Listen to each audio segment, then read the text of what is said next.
Hello and welcome to the debate, where we'll finally settle the age-old argument of the shape of the Earth. On the left we have Team Globe, freshly brainwashed by their Masonic University education, and on the right we have Team Flat, with their degrees in woke studies at the School of Life. Please put on your tinfoil hats and enjoy the show. Question number one is, why doesn't the artificial horizon on a plane roll backwards during straight and level flight? Yeah, I'll take this one, yeah. So, over to you, boys. Thank you. So this is terrifying. Okay. So basically, the main thing to take from that is straight and level flight. What is meant by straight and level flight? Because I imagine when a pilot's in his cabin, they try and maintain a constant altitude. So while on small scales, their flight path seems indistinguishable from like a straight line, is actually going to be, on larger scales, curved, much like the Earth is curved on larger scales. Yeah. That was the answer? Yeah. So what you're saying is, again, on most of these answers, you seem to be assuming every time a priori that we live on a ball, but the actual facts are that a plane flies level and the artificial horizon doesn't dip. It doesn't have to dip its nose down every minute or so to follow the curve. You're assuming always a priori that we live in the heliocentric system. If we assume that we're in a small universe and that the plane is flying level over a level plane, we're still going to get the same results. It doesn't roll over as it rolls over the curve. I think you're slightly misunderstanding the question. Imagine a plane before it takes off. Yeah. Okay. It's got a gyroscope in the artificial horizon. Okay. It spins that gyroscope up to get the reference of the ground. Okay. Now, if that plane starts going over the curve of the horizon, yeah, the gyroscope will stay upright. It's rigid in space, so it will stay upright as the plane rounds the curve of the Earth. So the artificial horizon will roll backwards, yeah, but it doesn't. It stays straight and level. The plane is not going over a curve, but flying over a plane. I don't see how it can be independent of gravity or anything like that if it relies on the horizon. No, it doesn't rely on any horizon. It's rigid in space. That's one of the properties of. Yeah, I don't think it's unaffected by gravity. If everyone's okay, I'm going to move on to question 2. Yeah. If gravity is the only thing holding the air to the surface of the Earth against the tendency of a high pressure system to escape to a low or negative pressure, then when air is heated and so is less affected by a gravitational pull, shouldn't it then succumb to the force exerted towards a region of negative pressure? What? So basically, you're asking why air can be heated and escape, basically. Yeah? There's two competing forces. There's gravity pushing downwards, and then there's a thermal pressure of air pushing upwards. The laws of gravity dictate that the air pressure is going to be higher at the center, nearer the Earth than outside. So if you got a heated column of air that would rise away from the Earth, as it would rise, it will become less dense as it's less affected by the gravity as it will be at a greater distance, and thus have a lower thermal pressure pushing upwards. So that system stays in that equilibrium state. And that's called the hydrostatic equilibrium, and you can read a lot about it. Okay, let me get this right. Okay, so we've got a state of equilibrium. Yeah, gravity pushing down, thermal air pressure pushing upwards. Well, when you say thermal air pressure, yeah, what I'm seeing is you've got a vacuum next to a pressurized system. Okay? And we always see, hang on, we always see when there's high pressure next to low pressure or zero pressure, a movement from between one and the other, okay? We can do an experiment. If we had a container and we evacuated that container less than the vacuum of space, yeah, and we pierced the bottom of the container, what would happen? Air will rush in to balance that out, basically. And it will fill it up and balance it out? Yeah, because it'll equalise locally, basically. So how can, on the surface where it's the gravity strongest, with a vacuum that's weaker than space, how can it work down there because and not work up there? It's unfortunately not analogous, because it's not a really high pressure system against a really low pressure system. It's a gradient. So as it's really dense at the surface, and then that density decreases and decreases towards the vacuum of space. So it's not. There's no wall at which there's but there has to be a vacuum. boundary condition, then, right? The few air molecules at the top will immediately go out to space, right? They'll immediately. It's not a negative pressure system. It's an incredibly low pressure system. We always see high pressure goes to low. Yeah, unless there's forces acting on it, and that is gravity. That's acting Right, on it, but keeping it what I'm saying is, on Earth. as soon as the air gets heated at the top, it rises. And becomes less dense, then has less thermal pressure. So okay, so that equilibrium state balances it wherever it is, and brings it back into that equilibrium. That's why we don't want it losing atmosphere. So where can we see an example of this idea of thermal pressure demonstrated on Earth? I can't give an example right now. I just want to make one point on this. I think what we're describing, when the sun rises, heats the air rises, and as you say, it's an equilibrium system, all the air rushes in. I think that's how we get the Coriolis effect. No need for a rotating globe to create it. It's exactly air pressure, air difference in temperature, difference in pressure, and the system kind of, being an equilibrium system. It's a good idea. It's a nice idea. It's something we have to prove empirically. If you can't demonstrate it, how can we see? No, it's real. Well, if you have air particles in a container and then you heat the air particles, the pressure is going to increase as the temperature increases. That is thermal pressure.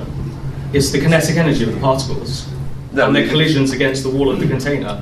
As the temperature increases, they have more energy, more collisions, more pressure. So you'd agree we're in a container? Again, there's no set boundary. It's that gravity holds our atmosphere to our planet. But the scientific definition of air pressure is that measured within a container. So what should it be? Is it? No. Do you want to take yes? Okay. If you imagine we take a random part of our ocean, we're underneath, take a random bit of water, you make like a dotted circle, and there's a bit of ocean there. That part of ocean, assuming there's no waves and assuming there's no motion, is staying in that one place. Now, you'd think gravity would make it want to go further down, but it doesn't, it stays where it is. That's because there's an inherent pressure taking place there due to all the water surrounding it. So because of that, you can imagine if we're using arrows like in basic mechanics, you've got an arrow going down, and then you've got arrows in all other directions and an arrow going up. That's the up arrow is the pressure, and that's what's balancing it, keeping it there. All these ideas can be explained with pressure and gravity in this way, and it does not require a container to do it. I just want to make a question, but all these from the early 50s until our days, the space agency launches a lot of rocket space. That don't break the equilibrium? So as a rocket leaves the atmosphere, it doesn't leave a hole behind. When you take into account how big this rocket is compared to the size of the atmosphere, it's very tiny. It will essentially punch a hole through the atmosphere, but that hole will reform immediately afterwards. And somebody measured that or see that? Just a question. I mean, for me, I'm not a rocket scientist. So that's what our theory predicts, basically. Yes. Yeah, that's a prediction we can make with our theory. I imagine that something like that is factored into during launches as well. Breaking news. This is from phys.org, yeah, from our website. It says, Earth's atmosphere is leaking. Every day, around 90 tons of material escapes from our planet's upper atmosphere. Yeah, so it's supporting what I'm trying to say. If 90 tons of material leaks away every year, or every day, yeah. Don't breathe anymore. So, yes, save your breath, everyone. So, all of a sudden, when that atmosphere leaves, then you've got a new layer of atmosphere, the new lower level of atmosphere, and now 90 tons of that leaves that day, and then so on, until there's no atmosphere left. Yeah. This is the model that we have one set atmosphere, and once that air is gone, it's gone forever. We are constantly producing gases. I've produced quite a few today.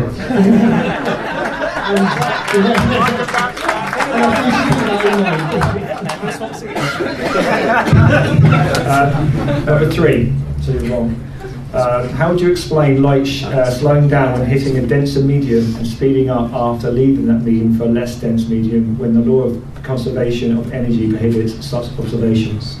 There is a quantum mechanical explanation to this, but I don't think we have time to go into it. I don't have a whiteboard. So the way that I picture it is that actually light traveling is essentially it hits an atom. That atom absorbs the photon. Electrons within the atom are excited to a higher state, and then they drop back down, and the photon is re-emitted. So here in the air, we have a much less dense system of these atoms than we do in a table. So once you shine the light into a block of glass or something, it's then being absorbed and re-emitted by far more atoms. So it appears to be traveling slower. In fact, it's still traveling at the speed of light. Somebody ever see an atom? Is real evidence of the existence of the particle called atom? So in terms of directly seeing an atom, it's impossible. We can kind of indirectly infer it through things like electron microscopy and things, where you look at the interactions of electrons with these atoms and build up pictures of them. So yeah, in terms of seeing an atom, we can't do it. In terms of knowing that there are things there, as far as we know, there are. So it's like exoplanets then. You can't see them. We're just guessing what they are. You can see some of them. Oh, really? Yeah, you can actually direct image some of the closest ones. Oh, really? Yeah. With recent technology, Can you calculate Can you calculate any planet's orbit based on gravity/mass alone when using all masses in the entire solar system and get a result matching the prediction algorithms of the proposed elliptical orbit of any planet? I couldn't say that backwards. I can try and sum up the question to how I understand it. So the idea is that using something like Newton or Einstein's gravity, can we accurately predict the orbits of the planets in our solar system? I got that one? Yeah. Cool. Short answer, yes, pretty much. We have a very good idea where all our planets are going in our solar system. We know where they're going to be, and we can continue to predict where they're going to be for the next 500, 600, 700 years. That's because it's based on really quite a simple system of just pulling in certain directions at certain velocities. We didn't actually discover Neptune and Pluto straight away, and yet they were predicted because we found that due to the way the planets are orbiting in our solar system, we would expect them to be there. And when we looked for them, we found them. We would not continue to follow these if it weren't for their predictive capabilities. The same laws help us work out when we're going to have a solar eclipse and a lunar eclipse. It's because they're simple models and it's very easy to do. I just wanted to make a little point because this is the second time that you kind of waxed lyrically about Newton. Newton's theories didn't explain everything. Now, Newton wrote a huge tome, basically, to describe his theory of gravity. Now, when Einstein came along, he gave a completely different interpretation of what gravity is. So that means everything Newton produced was bullshit. No, bear with me, yeah? If he wrote all this calculus and came up with a theory that didn't quite match, what we observe, yeah, which means it had no relationship to reality, and Einstein came along and gave a completely different interpretation, which apparently does match up. That means that whole book is bullshit. He made it all up. I actually totally agree with you. Yes, it's the right answer.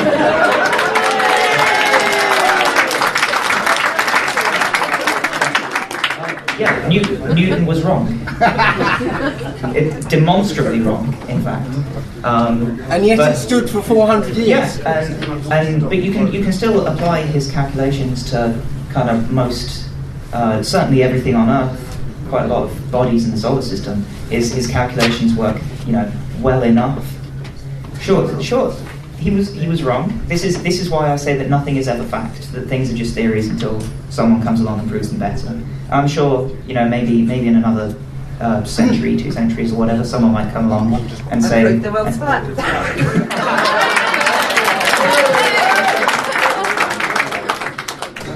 And say that Einstein's theories of relativity are wrong and prove those. But at the moment, that's the best we have, and that's really how science works. Yeah. That you just improve on things until you try and get to what you believe to be truth.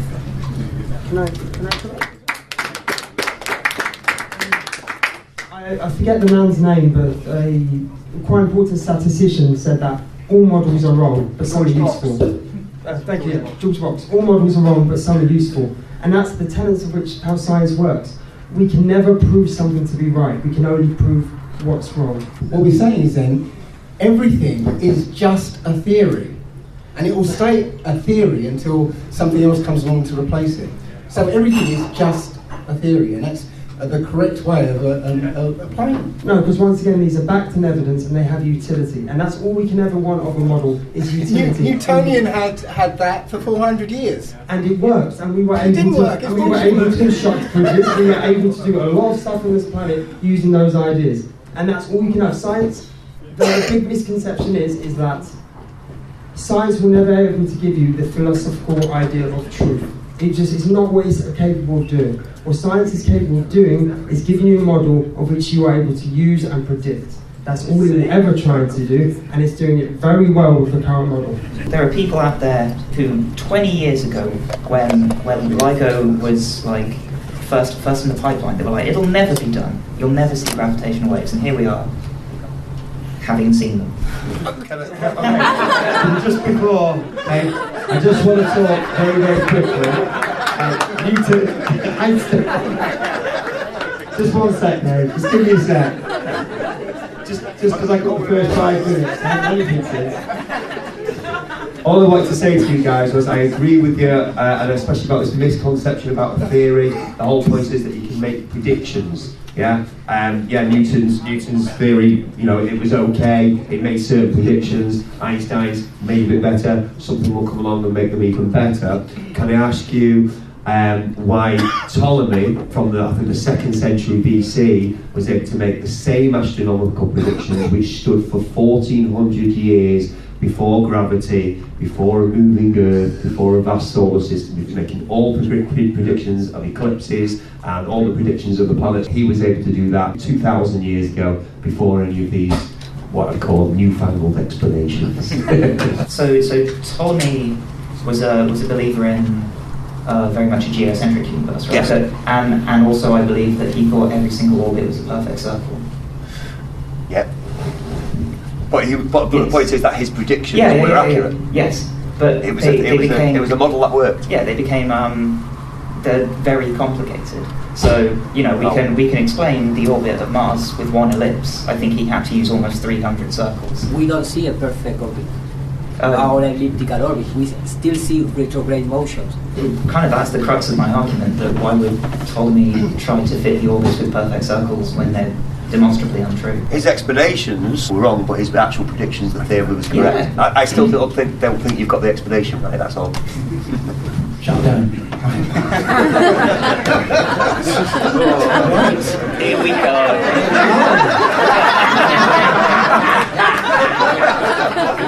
Right, you mentioned detecting gravity waves. Just before you continue, so Cardiff has a gravitational waves department. They get very angry if you call them gravity waves. Gravity waves happen on water, these are gravitational waves. I don't know the difference, but they get very bent out of shape. The thing is, before I was into the flat earth and everything, I was really well into science, really into quantum physics, Einstein's theory of relativity, the whole works. So when LIGO, was it LIGO? LIGO, sorry, yeah. When they first started doing their experiments, I wrote to ask a physicist, and I asked them a question, and they weren't able to answer. Well, they refused to answer. Okay. I've asked the same question over the years to various people. None of them answered me. Okay. So this might get a little technical, just a little bit. Right. So the way LIGO works is that it's kind of like an L shape. Okay. With these 15-mile long legs.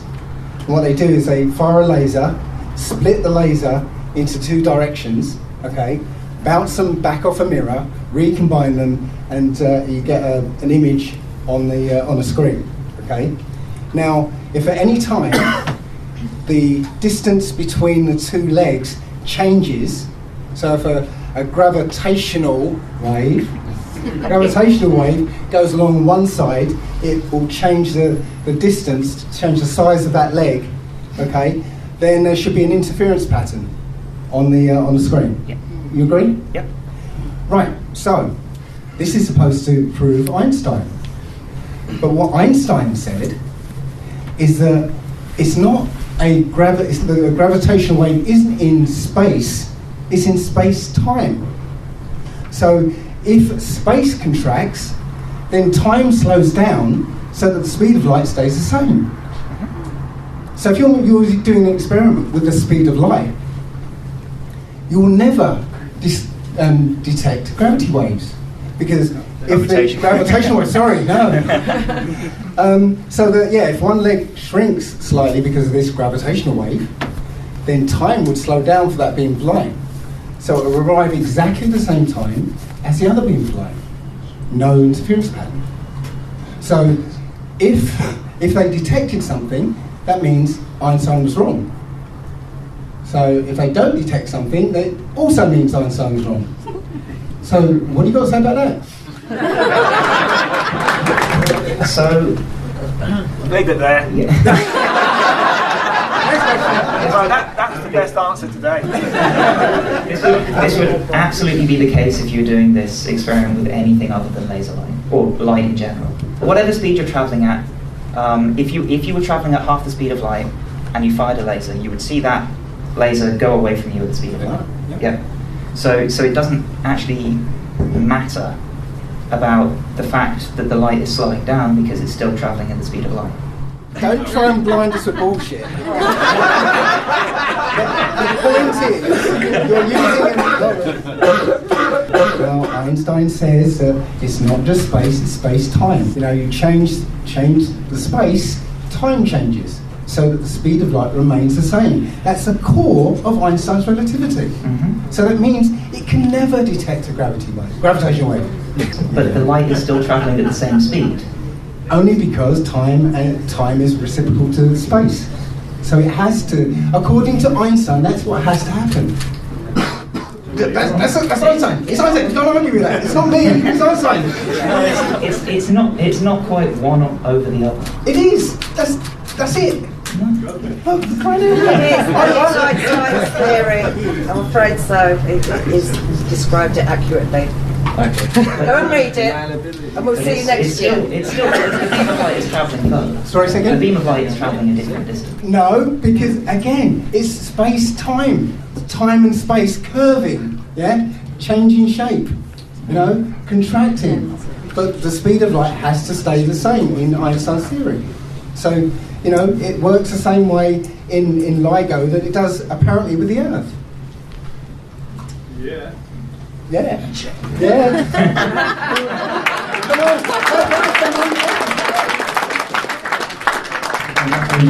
These guys have got to go. Chris is actually on a schedule. We're tired. So, can I just say, on behalf of us, thank you very much. A big thank you very much.